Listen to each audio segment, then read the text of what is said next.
खबर वाराणसी से है, जहां पर बनारस रेल इंजन कारखाना बरेखा छठ पूजा समिति द्वारा भगवान सूर्य की उपासना के महापर्व छठ पूजा 2025 का भव्य और पारंपरिक आयोजन पूरे हर्षोल्लास के साथ किया गया। पूजा कार्यक्रम के मुख्य अतिथि सुशील कुमार श्रीवास्तव, प्रमुख मुख्य विद्युत इंजीनियर तथा विशिष्ट अतिथि विवेक सेन, प्रमुख मुख्य यांत्रिक इंजीनियर ने अपने परिवार के साथ बरेखा सूर्य सरोवर पर अस्ताचलगामी सूर्य को अर्घ्य दिया। प्रतिवर्ष के मात इस वर्ष भी बरेखा स्थित सूर्य सरोवर को छठ व्रतियों और श्रद्धालुओं के लिए पूरी निष्ठा से तैयार किया गया। बरेखा छठ समिति के संरक्षक राज जन्म चौबे के मार्गदर्शन एवं अध्यक्ष अनूप सिंह वत्स की अध्यक्षता एवं संस्थापक चंदेश ओझा के सुझावों को अमल करते हुए महामंत्री अजय आर, अन्य समर्पित सदस्यों रमेश समी, पुरुषोत्तम, संतोष, अमित यादव, कर्मचारी परिषद सदस्य आदि ने पूर्ण मनोयोग से छठ पर्व की शुरुआत की।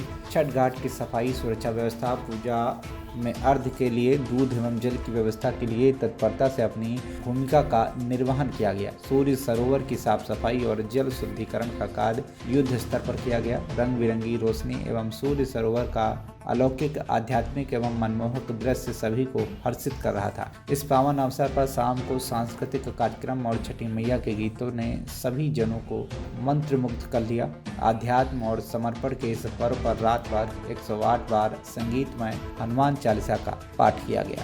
वहीं व्रतियों और श्रद्धालुओं की सुरक्षा सुनिश्चित करने के लिए पर्याप्त संख्या में सिविल डिफेंस, सेंट जॉर्ज के एम्बुलेंस, स्काउट गाइड, रेलवे सुरक्षा बल के जवानों एवं स्वयं सेवकों को तैनात किया गया था। सुरक्षा के दृष्टिगत पूरे पूजा परिसर का कई सीसीटीवी द्वारा निगरानी भी किया गया।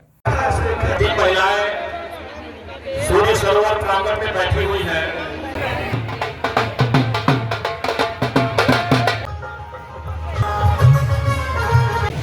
माननीय श्रीवास्तव साहब, सुशील श्रीवास्तव साहब, मैडम श्रीवास्तव, मेरे साथी अधिकारीगण, रेलवे की अन्य सम्माननीय महिलाएं, देवियों, सज्जनों, सबसे पहले मैं आपको और आपके सब परिवार को शुभकामनाएं प्रेषित करता हूं। इस महा आयोजन में आप लोग यहाँ उपस्थित हुए और जैसे आप सब लोग जानते हैं, इस पर्व को लोक पौराणिक कथाओं में कोई द्रौपदी पांडवों की कथा से जोड़ता है, कोई राजा प्रियव्रत की कथा से जोड़ता है, कोई दानवीर कर्ण की कथा से जोड़ता है और भिन्न भिन्न पद्धतियों से हम लोग आज पूजा अर्चना करते हैं। तो महत्व इस बात का नहीं है कि आप किस कथा से जुड़े हैं और किस पद्धति का अनुसरण कर रहे हैं। महत्व इस बात का है कि आप जो भी कर रहे हैं पूर्ण तल्लीनता से, पूरे मन से, साफ मन से अपनी पूजा अर्चना भगवान के चरणों में अर्पित कर रहे हैं।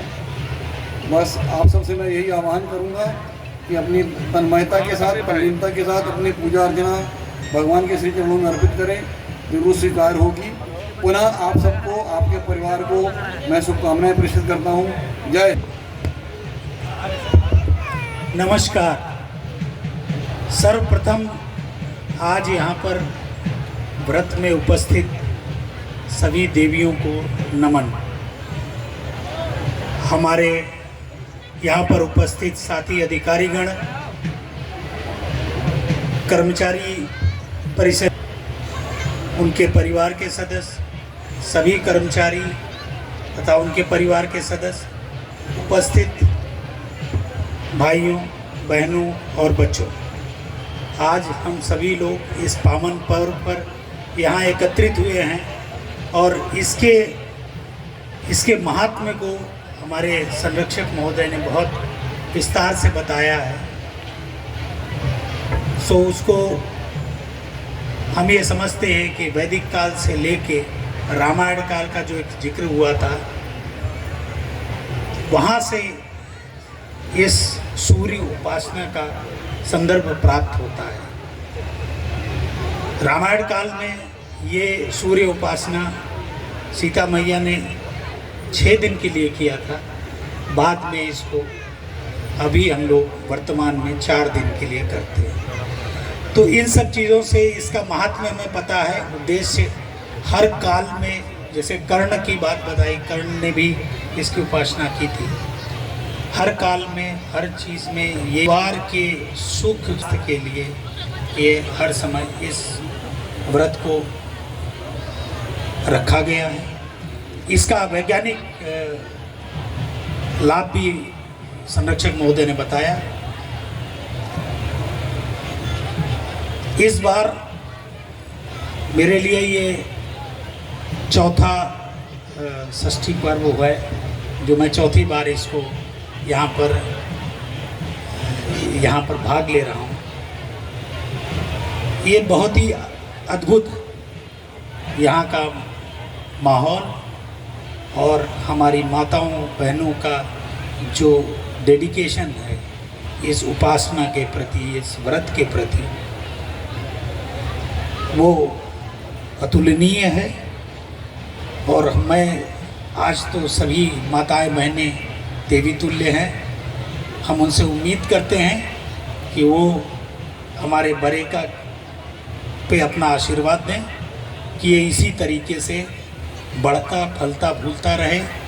क्योंकि मैंने 4 साल का उल्लेख किया है, 4 साल में हमने, अगर हम मैथमेटिकल रूप में बोले तो 150 से 200 गुना प्रगति किया है हमने इस बरेका ने। मैं उम्मीद करता हूँ कि षष्ठी मैया का और इस व्रत में लीन हमारी माताओं बहनों का आशीर्वाद हमारे कर्मचारियों, अधिकारियों, उनके परिवार के सदस्यों पर बना रहेगा। धन्यवाद। मेरा नाम आलोक कुमार पांडे है। मैं बरेका छठ समिति का मीडिया प्रभारी हूँ। सबसे पहले तो मैं आप सभी पत्रकार बंधुओं का इस कार्यक्रम, इस आयोजन का सुचारू रूप से कवरेज करने के लिए धन्यवाद कहता हूँ। आज जैसा कि आप जानते हैं, इस समय अस्ताचलगामी सूर्य को नमन किया जाता है और अर्घ दिया जाता है। यहाँ पे बरेका समिति द्वारा सभी श्रद्धालुओं के सुविधाओं को ध्यान में रखते हुए पार्किंग की व्यवस्था, जन सुविधाओं की व्यवस्था, अर्घ देने के लिए दूध एवं जल की व्यवस्था, रात में जो श्रद्धालु घाट सेते हैं, घाट पर रहते हैं, उनके लिए चाय और कॉफ़ी की व्यवस्था, निःशुल्क व्यवस्था की गई है। और किसी भी तरह की दुर्घटना न होने पाए, इसके लिए बरेका के नागरिक सुरक्षा संगठन, Saint John's ambulance, scout guide team के सदस्य, रेलवे सुरक्षा बल के जवान, जिला प्रशासन के जवान, उत्तर प्रदेश पुलिस के जवान, सभी ने अपना भरपूर योगदान दिया है। साथ ही जल में चारों तरफ एक रस्सा बांधकर बैरिकेडिंग की गई है। उसके अंदर एनडीआरएफ की 2 नावें लगी हुई हैं, जिस पे जीवन रक्षक दल के सदस्य लगातार कार्यरत हैं। साथ ही जो संगठन के पदाधिकारी हैं वह भी अपनी अपनी भूमिकाओं का जिम्मेदारी पूर्वक निर्वहन कर रहे हैं। काशीवासियों को आप क्या कहना चाहिए? आज के दिन आप काशीवासियों से कुछ कहना चाहिए? आज के दिन काशीवासियों के लिए मेरा यही निवेदन है कि आपस में सौहार्द बनाकर रखें, सामाजिक समरसता का निर्वाह करें, सनातन की विजय के लिए जो भी यथासंभव हो प्रयास करें और सनातन धर्म में निर्धारित जो भी हमारी पूर्वजों द्वारा निर्धारित पूजा प्रक्रिया है उनको पालन करते हुए स्वस्थ जीवन का यापन करें। वाराणसी से नजीबुद्दीन खान की रिपोर्ट, TV1 इंडिया न्यूज।